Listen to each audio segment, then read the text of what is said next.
Well, welcome, gentlemen. Great to have you here today, and thank you, John, for the introduction of Frank. That's quite an introduction. That was pretty amazing. Yeah, I need to use that. We're going to have a conversation that helps you get a glimpse into Frank's life and world and walk here today, so we're really delighted to have him with us. It's great to have you here today, Frank, and it's interesting that anybody who's in any kind of relationship would know that it's not just their life alone that they bring into a relationship, but their past, the family of origin that they've come from, the background they come from, has a real kind of influential effect on their lives. And so we're going to talk about adventures in your business and family life in a few moments. But you've got kind of a unique extended family background. So why don't you take a few minutes and tell us some about that and really some about the way that kind of sets some trajectory or some tone to your life. Yeah, I sure will. And well, Tom, thank you for allowing me to be here and to speak. Feel pretty inadequate when I look at the list of people that have actually spoken, and I was really contemplating not wearing any socks to try to imitate David Ofke, but he's the most interesting man in the world, so I decided not to try that, and actually I wore some funky socks and tried to come in a close second, but anyways, no, thank you for being here and on this rainy day, and half the room is for Indigo and Momentum employees. They were required to come, but everybody else that was not compensatory for you to be here, I appreciate you being here. Anyways, jumping. I had a very unique upbringing, very unique past. Probably one that's quite dissimilar to most in this room. And as you may know, I'm 100% Japanese, and when I say that to people, they say, "No, you're not." And I go, "Oh, okay, I get you must know something." But 6'2" Japanese guy is a rarity. But so both my parents, their families immigrated to the United States in 1910, 1911 time frame. They settled in a Japanese community in Seattle, Washington. When the Japanese bombed Pearl Harbor, I was going to use the national, when the Germans bombed Pearl Harbor, but I said that joke wasn't going to work very good. But so life for Japanese Americans changed drastically, as you can imagine. They were required to sell their businesses, sell their houses, the cars, everything that they had, except what they could carry. They were required to dispose of somehow, and they were put into hastily built internment camps, and for the duration of the war, they were required to endure in those camps. They were. The government, realizing they made a major mistake by taking the livelihood, houses, and everything that these people had away from them, developed a sponsorship program. And my dad's family was sponsored by a resort in Wisconsin. Since he was a chef, he was put as a head chef there. And my mom's family was sponsored by a Catholic church in St. Louis.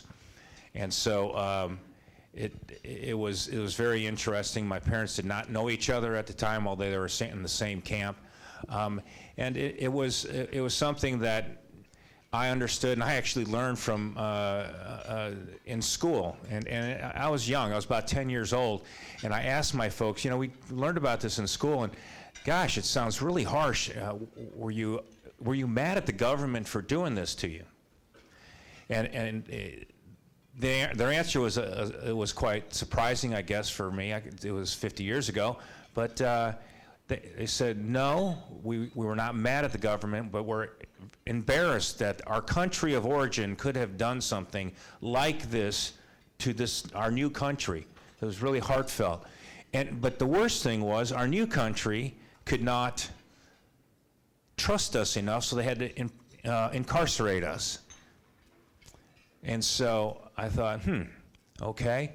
But they said, furthermore, you are going to be the one that shows that the government was wrong. The government was wrong, and we are great Americans. And so we're going to start with you. And next to military service, the best way to learn the ideals of being a great American is to be a Boy Scout. And so, you know, a lot of you, I hear stories, well, my mom made me get through all the last couple months, and I got my Eagle Award. Well, that was not the case for me. I had to get my Eagle Scout Award. That was one of the prerequisites for living. They said, you are going to be an Eagle Scout. That's the best. And one of the things they did say is, you need to be the best. You not only need to do your best, but you have to be the best. Now think about that as a 10-year-old boy trying to go through life. And I really didn't even understand what it was to be the best. But I can tell you, I was not the best in most things. As a matter of fact, I don't think I was the best in anything. You know, when John Best just introduced me, he was out on the field playing, and I was on the bench. You know, so although we encountered each other on the field of play, we rarely crossed paths on the field. But anyway, so that, though, set me up for the rest of my career, if you will, into how your mind should be thinking. Your mind should always be thinking that you need to do and be the very best. Yeah, that's a pretty significant distinction between doing your best and being the best with a capital T. I mean, that is really a big standard. So here you are. You're a guy who's raised to be the best at whatever you do, best in school, best in sports, best in scouts, best citizen, all those things. So the kid who's raised to be the best heads off to college, launches out in a career. So tell us a little bit about, you know, how coming out of that, how you chose what you did, where you went, kind of your path out of school from there. Well, so I chose being a good Asian boy. I was my competency was in mathematics and sciences. We either are that way, or we're told that way, and you better get that way. So, and I'm speaking Asian boys, but so really, yeah, it was engineering and research engineering, and I liked engineering, and I really liked petroleum engineering. I thought that was really an interesting field. So graduated as a Bachelor of Science in Petroleum Engineering at the University of Kansas. And why did I pick Kansas? Well, at the time I had to put myself through school, and as an out-of-state school, it was the cheapest. My first semester was $745. My son's first semester, that paid for his meal ticket. That was it. You know, so it was a whole different world back then. But I graduated as a senior in 1982. A company, TXO Productions. Maybe some of you remember TXO Production, right? It was a high-flying, very aggressive, very active company, and everybody wanted to get that position. They came to the campus to hire one entry-level petroleum engineer. Well, I got an interview, and I luckily got the job. And one of the things that when I reported to duty, the person that interviewed me was also my boss.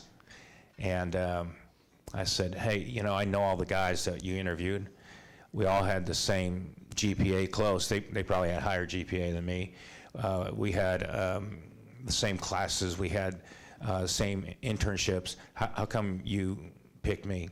And he said, well, you were entertaining. We had a great conversation, but you were an Eagle Scout. You are an Eagle Scout. and that holds a lot of weight here. And so, that's just another thing that came across from when my folks required me to be the best and what have you.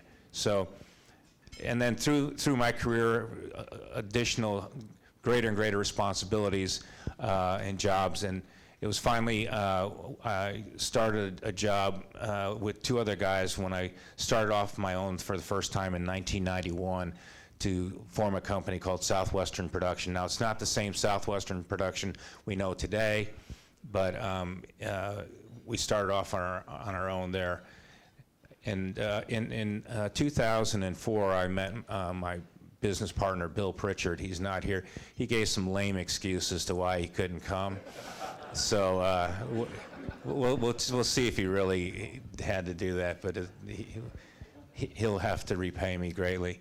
But nonetheless, we definitely struck out on our own and did we built 5 companies. We invested $1.5 billion and returned to our investors about $4.3 billion, right at 3 times investment. So with those big numbers, that was a great experience.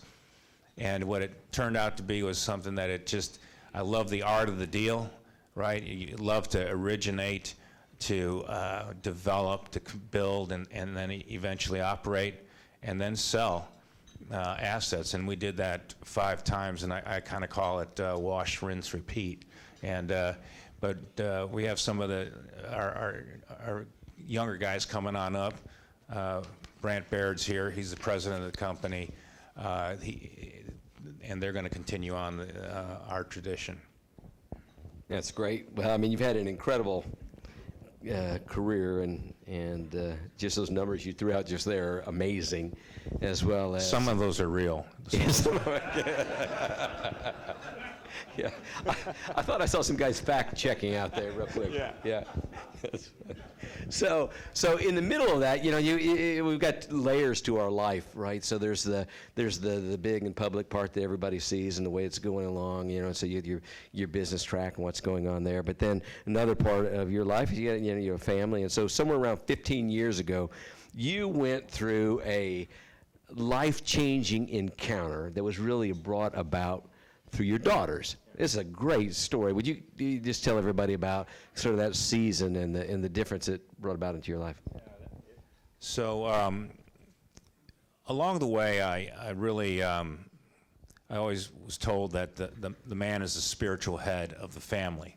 That was ingrained, and I really wanted to bring our family and make sure that that we all went to church together and got something out of it, actually. Well, I said my mom was sponsored by a Catholic church in St. Louis. Well, when we were Catholic as a family. So when we moved from Durango, Colorado to Houston in 2006-ish, I was bringing her, we went immediately to the Catholic church.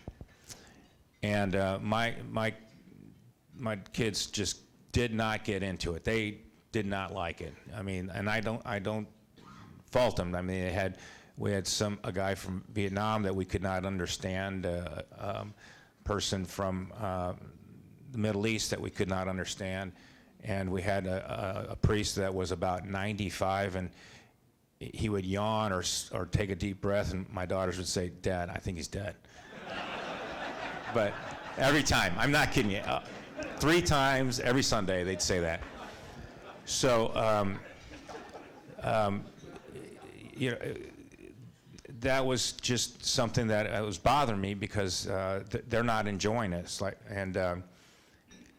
One day they came to me and said, "Dad, hey, listen, we found this church, and it's Memorial Drive Presbyterian Church, and they have this kind of this teen program called Ozone." And it's kind of where they all go to, and then they go to Camp Ozark. And Camp Ozark is in Arkansas. It's a summer camp, Christian camp. And I said, okay, if that's what you guys want to do, you can go do that. But we went to, and we started going to MDPC. We're there still after 13 or 14 years. It's been fantastic. But we picked them up after their 2 weeks there. And I'm going to tell you, they were on fire for Christ. This is after Ozark. You picked them up from Ozark, yeah. Right. We picked them up from Camp Ozark. They couldn't stop talking. You know, it's a 5-hour drive, and they talked the whole time about God. They talk about Jesus, and I'm like, you know, I'm thinking, well, I'm a Christian, but I'm just not, you know, I don't have to be out there like that, like they are. And then a little bit further along, that was midsummer in the fall. My daughter was on the Memorial High School newspaper. So, and she had to write a story about some family, what they did that summer. She wrote a story on the Greg Pipkin family. Pip, are you here? All right, I'm writing that one down too. Pipkin. So they went to Zambia, Africa, for a mission trip, and so that's what my daughter had to write about. And she said, "Gosh, Dad, this is so great. Let's go next year." And I go, "Yeah, all right, yeah, we're going to go to Africa on a mission trip. No way." Well, they said, "Hey, next week is sign up for it. You got to sign up right away." And I'm just not going. I'm just saying, I'm not going to do it. No way.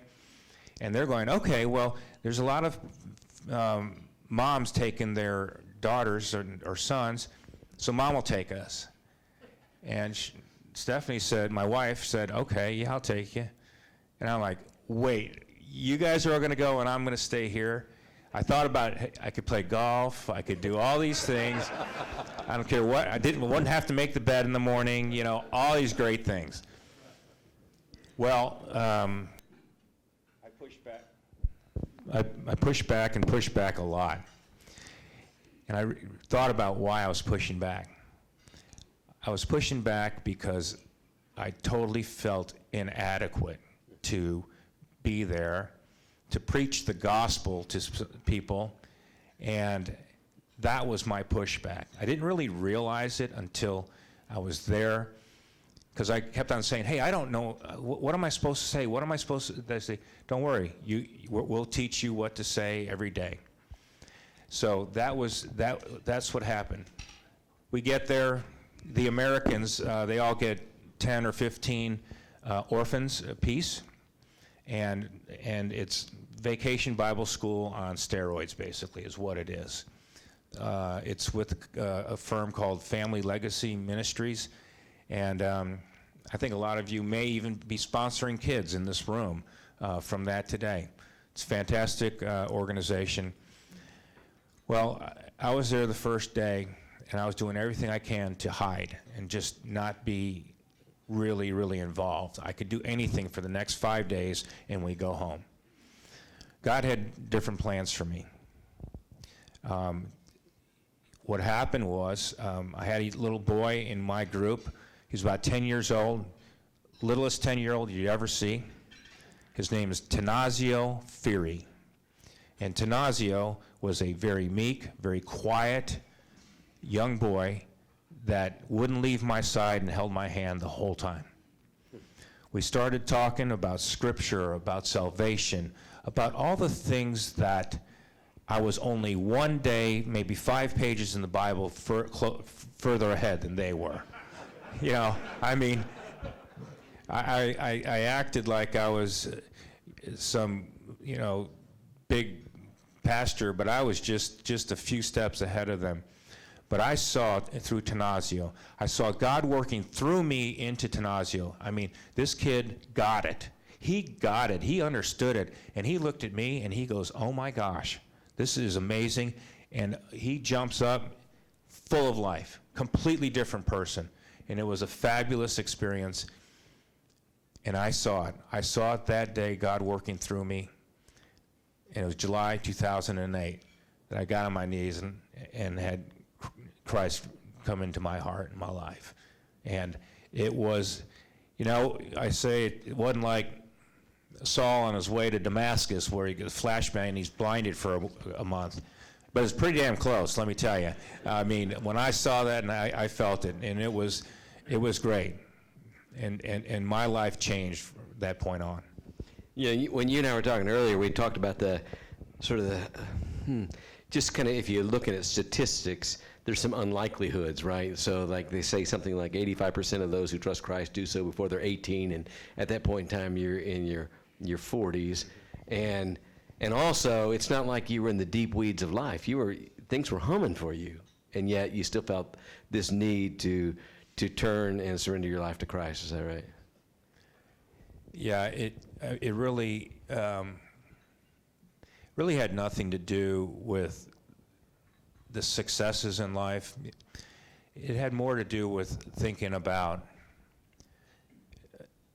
I didn't pick to live in one of the most prosperous cities in the United States and be in the most prosperous country in the world, as much as Tanazio picked to grow up in the slums of Lusaka, Zambia.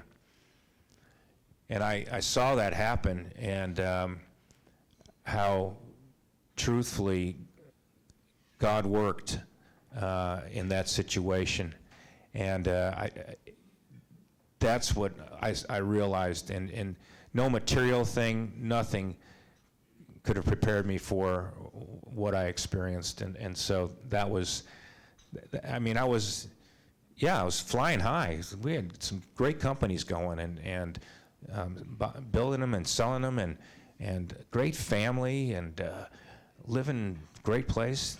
I had nothing, but I really felt like all these great things were because why? Because I was steering the ship. I was doing the right thing. I was had everything under control. Well, I know God can take my ship and turn it sideways in the Suez Canal, just like He did to that one pilot here recently, and that's how your life can go very easily. Wow.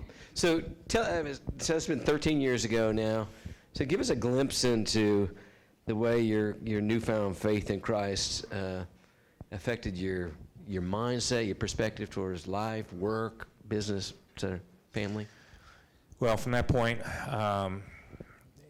God really permeated through my life, in my family, and in my work. I know that there's some guys here that have worked with me over many years, and can say that they saw a difference in me, and I truly.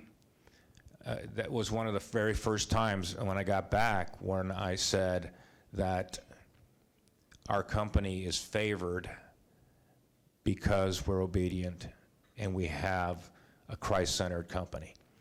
And people went, wow, holy cow, is that the case? And I had a gentleman come into my office after I said that in a meeting. And he said, Frank, I just didn't know that you were a believer. And I said, yeah, I'm a pretty young believer, but I'm a believer. And he said, well, I've really kind of hid my faith because I really didn't know what your thoughts were about that. And I said, no, we talked about it. And actually, you can look around our office today, and there's Bible scripture verses on walls, there's Bibles on desks, there's Jesus calling on desks. I know that I've been able to allow employees to prosper in their faith. Yeah, that's outstanding. So, I think part of what came out of that time too is where you begin to craft like your 5 pillars that sort of kind of define your company. Yeah. I won't put anybody on the spot and have them recite them because there again, that's bonus demerits. But so they're very important. They're core principles to me and they're to our company. And number 1, give the glory to God. Everything is his, and we do everything for him. Number two, pay attention to details. There's no detail that's too small that you can't take care of. Number three, get a little better every day. Just learn a little more about whatever it is every day. And 365 get a little better equals significant amount. Number four, be humble. We're in the middle of selling all these companies, selling 5 different companies, and one can get pretty cocky when you do that. You may think, again, you're pretty hot stuff, but there's disaster right around the corner. And then finally, set the example. And I think that's a catch-all for all these, because people are watching you, particularly if you say you start off with give the glory to God. You're clearly a Christian. Well, and then you go and do something and act stupid and say, oh, that's how Christians act. Or people watch you every day, and that's what you got to be very mindful of. Wow, that's outstanding. And so it would be kind of fun to put someone on the spot, but we won't do that. I gave them all that. They should know it now. Should I do something now? Oh man. Well, so the other thing that happens with all of our lives is we set out, we decide what's important, and we go for it, and then we kind of watch to see if we got it right. If there's anything that springs from this path that we've chosen or the priorities that we've set and so forth. And when you and I were talking earlier, you used several times the word validations, and as a way of sort of, I think, describing sort of the fruit that's kind of flowed from this. Tell us a little how you use that and some of the validations you've experienced. Well, I'll start with our business.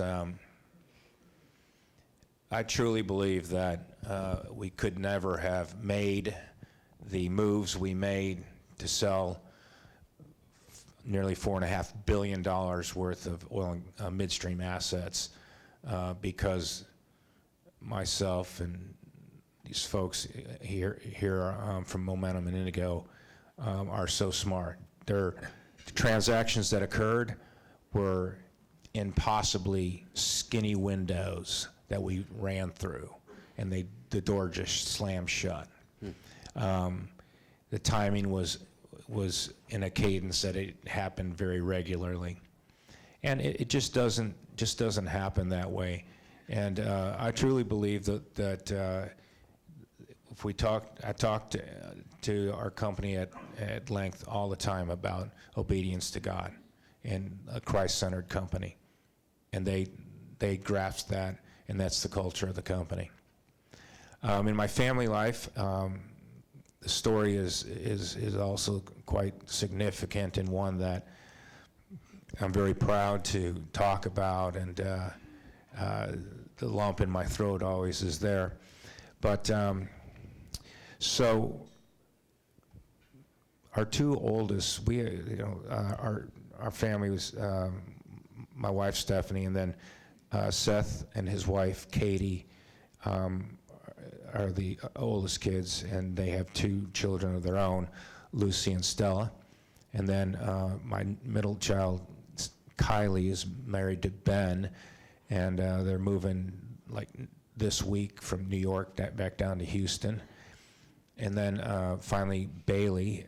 Bailey's a kindergarten teacher at Yellowstone Academy.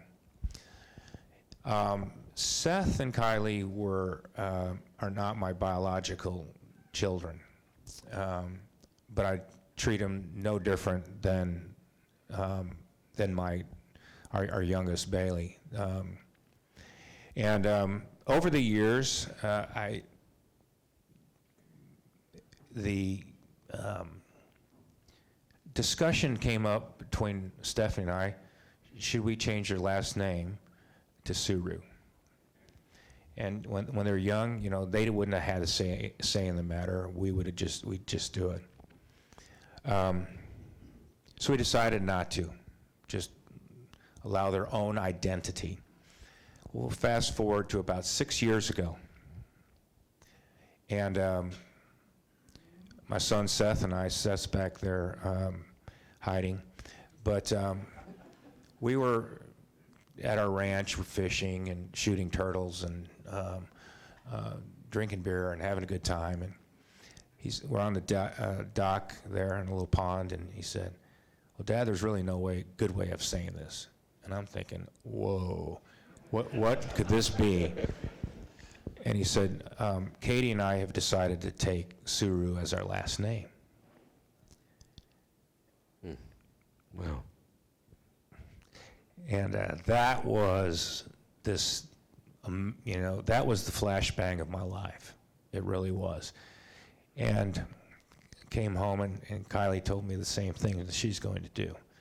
And, for Seth and Katie, Katie changed her name from Stites to Piacek to Tsuru. I mean, what? Are you kidding me? I mean, there are so many vowels in there, I can't even count them. And she just changed her driver's license and then she had to change it again. So, but nonetheless, that's validation. You can go through your whole life and think about raising your kids, and did they think that you did a good job? I don't know. As long as you gave them money, they were happy, right? And so, a major validation right there. And I want to leave you with something that, to me, is, I'd ask you, if your dad is still alive, go to him and say, "Love you, Dad. Thank you for all that you sacrificed for." And if your son's around, that you can get on the phone and call him and say, "Son, I haven't said this in a while, but I love you, and I thank you for being the young man that you are." Mm-hmm.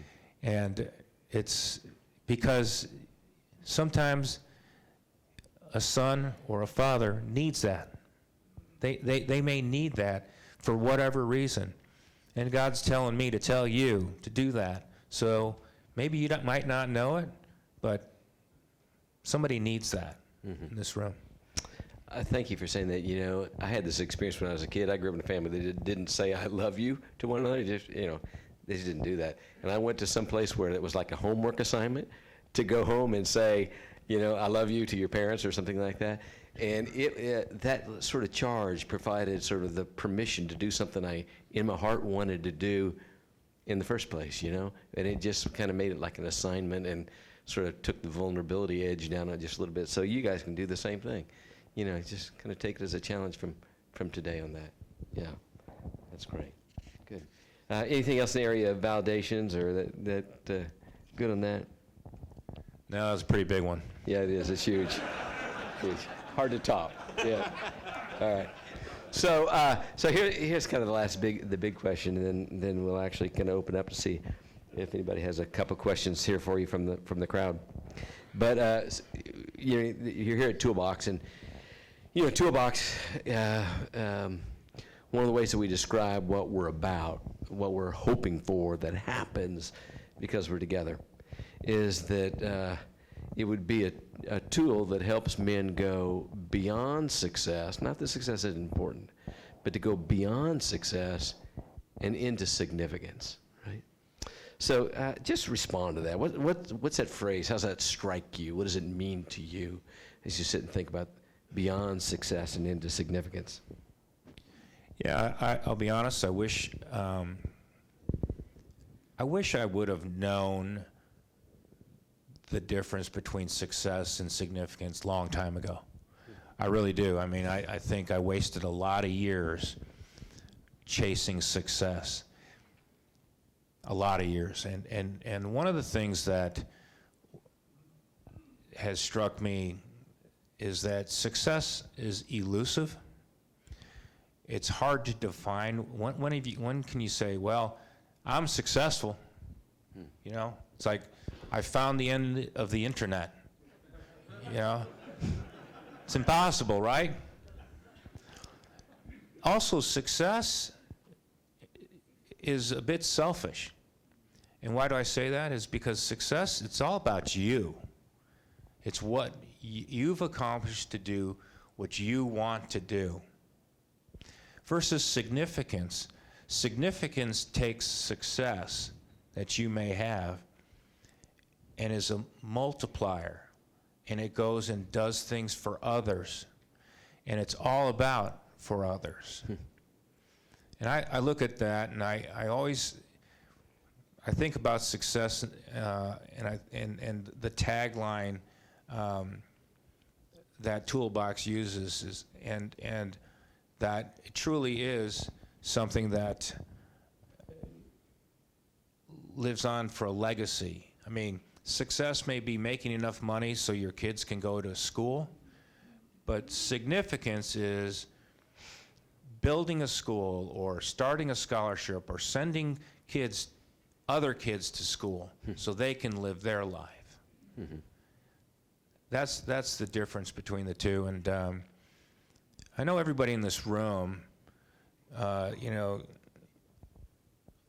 everybody here is, as much as you may not want to think it, you're the one percenters, right here.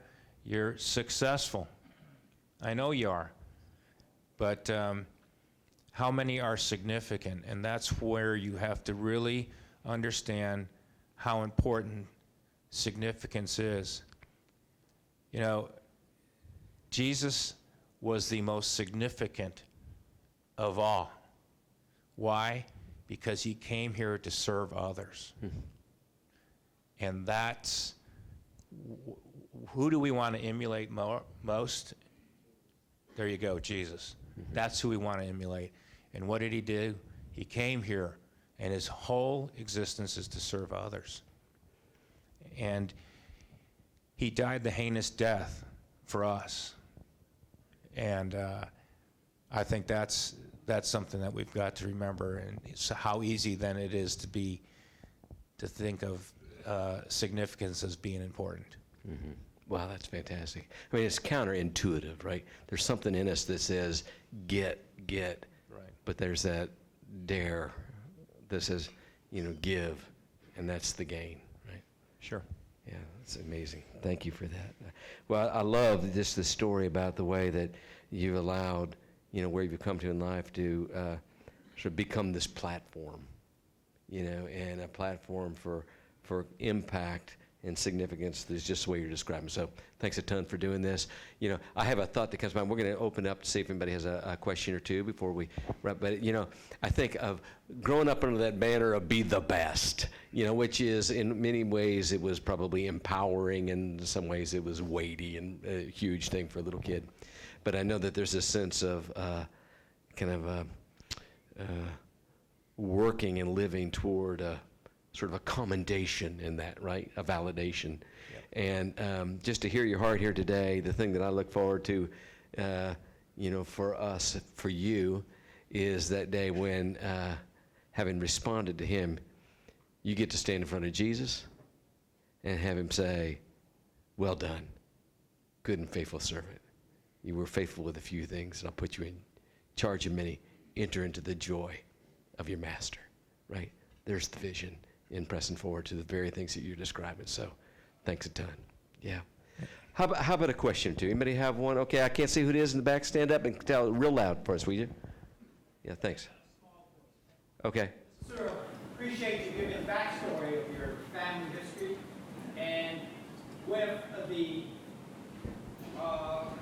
hardship that your parents shared during the World War II situation. I'm trying to see with the current situation with the COVID and the kind of, the adversity that's going on with, and I know you're of Japanese descent, but, we all look alike. The bottom line is that from generation to generation, what are you counseling your kids to handle the adversity? Now listen, we live in the greatest country on earth, no doubt. We're not like the Chi-Coms in China. No tolerance, persecution, etc.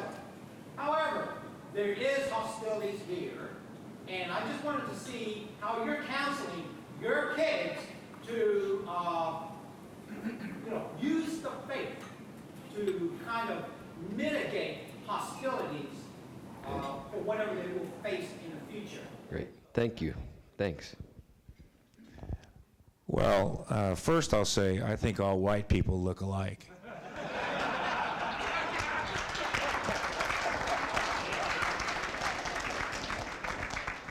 Look at all y'all. Look at that. You're all a bunch of, stamped out people.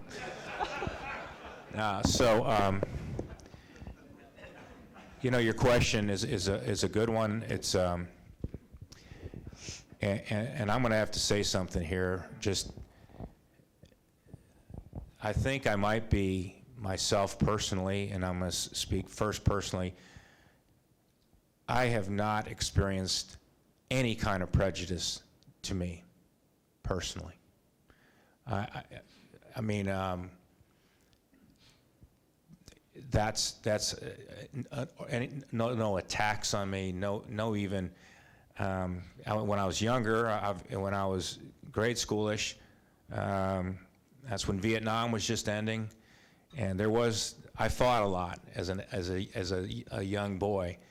My mom would say, "Oh, Frankie, you did this again," She would, good Japanese mom, but I do see, and I saw an awful quick video, maybe 10 or 15 seconds, of an Asian woman being attacked for no reason in front of a building.